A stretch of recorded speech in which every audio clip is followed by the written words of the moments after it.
নারায়ণগঞ্জ সদর উপজেলা কুতুবপুর শাহী মহল্লা মোহাম্মদিয়া আলিম মাদ্রাসায় গভর্নিং বডি ম্যানেজিং কমিটির নবনির্বাচিত সদস্যদের পরিচিতি সভা অনুষ্ঠিত হয়েছে। ১৪ জুলাই রবিবার সন্ধ্যায় চতুর্থবারের মতো নির্বাচিত সভাপতি আলাউদ্দিন হাওলাদারের নিজ কার্যালয়ে এই পরিচিতি সভা অনুষ্ঠিত হয়। এ সময় নবনির্বাচিত সভাপতিকে ফুলের শুভেচ্ছা জানান নির্বাচিত সকল সদস্য ও অত্র মাদ্রাসার শিক্ষক শিক্ষিকাবৃন্দ। পরে কোরআন তেলাওয়াতের মধ্য দিয়ে শুরু করে নিজ নিজ পদ পদবি অনুসারে পরিচয় প্রদান করে মাদ্রাসার উন্নয়নমূলক কর্মকাণ্ডের উন্নতি সাধনের লক্ষ্যে বক্তব্য প্রদান করেন নির্বাচিত সদস্যরা।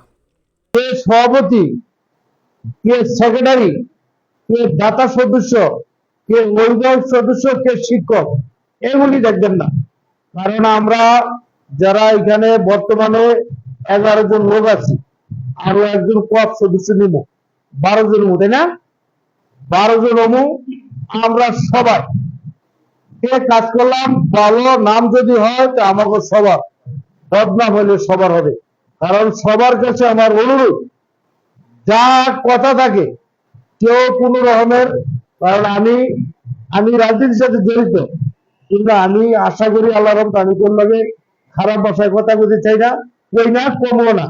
কারণ আমার বয়স হচ্ছে, সবাই একসাথে মিললাম যেইভাবে আমাদের মাদ্রাসাটা ভালো চলে, মাদ্রাসার যেভাবে উন্নয়ন হয়, এই কথা। জেলা নারায়ণগঞ্জ উপজেলা ফতুল্লা এর অধীনে শাহী মহল্লা মোহাম্মদিয়া আলিম মাদ্রাসার পরিচালনার জন্য বাংলাদেশ মাদ্রাসা শিক্ষা বোর্ড ঢাকা গভর্নিং বডি ও ম্যানেজিং কমিটি প্রবিধানমালা 2009 এর সংশ্লিষ্ট প্রবিধানমালা অনুসারে নিম্নে বর্ণিত সদস্যগণের সমন্বয়ে গঠিত গভর্নিং বডি ম্যানেজিং কমিটি সংস্থার পরিচালিত শিক্ষা প্রতিষ্ঠানের গভর্নিং বডি ম্যানেজিং কমিটির সভাপতি মনোনয়ন সহ প্রথম সভা ও অনুষ্ঠানের তারিখ হতে পরবর্তী 2 বছরের জন্য বোর্ড কর্তৃক অনুমোদন দেওয়া হলো।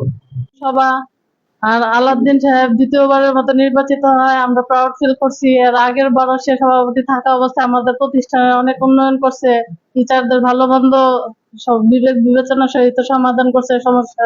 আমরা তার কাছে আরো কামনা করব আমাদের শিক্ষকদের বা প্রতিষ্ঠানের উন্নয়নের জন্য যা কিছু করণীয় আরো এর চেয়ে বেশি কিছু করবেন। আমি এটা বলি তাকে ধন্যবাদ জানাচ্ছি, গভর্নিং বডির বাকি সদস্যদের ধন্যবাদ জানাচ্ছি। প্রথম আমাদের এই কমিটির সভা এবং আমাদের শ্রদ্ধেয় এবং সম্মানিত এবং আমার জনপ্রিয় সভাপতি আলাউদ্দিন সাহেব চতুর্থবারের মতো নির্বাচিত হয়, ওনাকে ধন্যবাদ। আমরা অনেক আনন্দিত।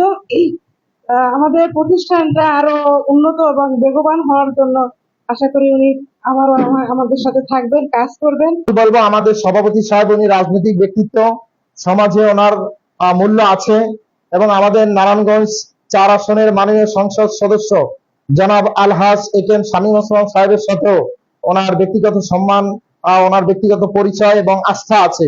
বিধায় আমরা সভাপতির মাধ্যমে আবারও চেষ্টা করব যাতে এই মাদ্রাসার জমি যদি আমরা সঠিকভাবে নিয়ে নিতে পারি, যে জমিতে যে সমস্যাটা আছে এটা দিনী প্রতিষ্ঠানের জন্য একটি খেদমত হবে। আজকে যিনি সভাপতি নির্বাচিত হয়েছেন উনি আমাদের 5 নম্বর ওয়ার্ডের মেম্বারও ছিলেন। গত বছর ওনার নেতৃত্বে এবং এমপি সাহেবের সহযোগিতায় এই মাদ্রাসায় আমরা যথেষ্ট উন্নয়ন করতে পেরেছি।